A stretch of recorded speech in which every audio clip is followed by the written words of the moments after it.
The UFC can be unfair sometimes, and, unfortunately, the best fighters do not always become champions. Whether it be by being gifted a title shot or causing a surprise upset, fighters who aren't even close to the top of the rankings have become champion. The flip side of this is that, whether it be due to injuries, poor timing, or just sheer bad luck, we have seen some truly great fighters never win the UFC gold. Ronaldo Jacare Souza belongs to the latter of these categories, but I believe that he should be considered as one of the greats of the middleweight division regardless. Here's why. Long before he had any notions of becoming an MMA fighter, Jacare was an extremely successful jiu-jitsu competitor. Jacare started jiu-jitsu at age 17, training and living with his master Henrique Machado. Jacare quickly made a name for himself through his aggressive style, constantly looking for submissions rather than trying to win by points. Jacare has 8 Jiu-Jitsu World Championships to his name, including 3 open-weight gold medals, the most prestigious award in Jiu-Jitsu. His most notable moment came in the final of the open-weight division of the World Championships in 2004 against Roger Gracie. In this fight, Roger caught Jacare in a deep armbar, rupturing the ligaments in his elbow, dislocating his elbow, and detaching muscle from his bone. Instead of tapping to this, Jacare let his limp arm slip out of the armbar and proceeded to defeat one of the all-time greats with only one arm. It is Souza's numerous accolades as well as his head-to-head victories over the likes of Roger Gracie, Fabricio Verdum, and Marcelo Garcia that made Jacare one of the best jiu-jitsu practitioners of all time. Now, being a successful jiu-jitsu competitor is certainly not enough to make you a successful MMA fighter. Many jiu-jitsu practitioners in the past have been hopeless when they couldn't get the fight to the ground, or have been humiliated on the feet thinking that they could box all of a sudden. The transition from pure jiu-jitsu to MMA takes a long time with a lot of hard work on striking and takedowns. Jacare has been competing in MMA since 2003 and stopped competing in jiu-jitsu to focus on it full-time in 2005. During these early years of Jacare's career, he was a pure submission specialist to a moderate degree of success. After suffering a KO loss in his first career fight, he went on a 10-fight winning streak before losing to Gegard Mousasi in the final of the Dream Middleweight Grand Prix. It was after this, however, where Jacare's game really started to evolve. Jacare left his current camp, Extreme Couture, to go train with Anderson Silva for his UFC 97 training camp.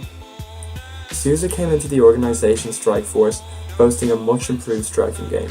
He now possessed the kind of weapons on the feet that could punish opponents for not respecting his stand-up, as well as opening up his ground game, as opponents could no longer just worry about stopping his takedowns.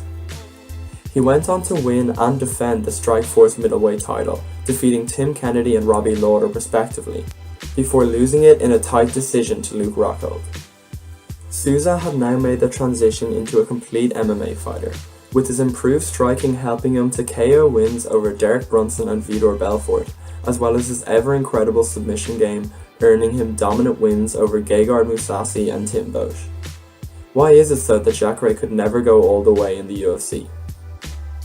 The UFC's middleweight division has been one of the organization's deepest and most talented divisions for the last number of years.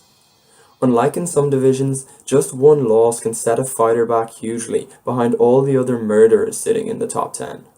However, in December in 2015, it looked like Jacare had made it to the top of this perilous division. Sitting at number 2 in the middleweight rankings, he faced off against the number 4 ranked challenger Yoel Romero at UFC 194, in what was certainly a title eliminator to fight the winner of Weidman vs. Rockhold. It was a hotly contested fight that went the distance, with 12 of 17 media outlets scoring the fight in favour of Souza and only 2 in favour of Romero. It seemed sure that Jacare would get the victory. However, the judges did not agree and awarded Romero a split decision victory.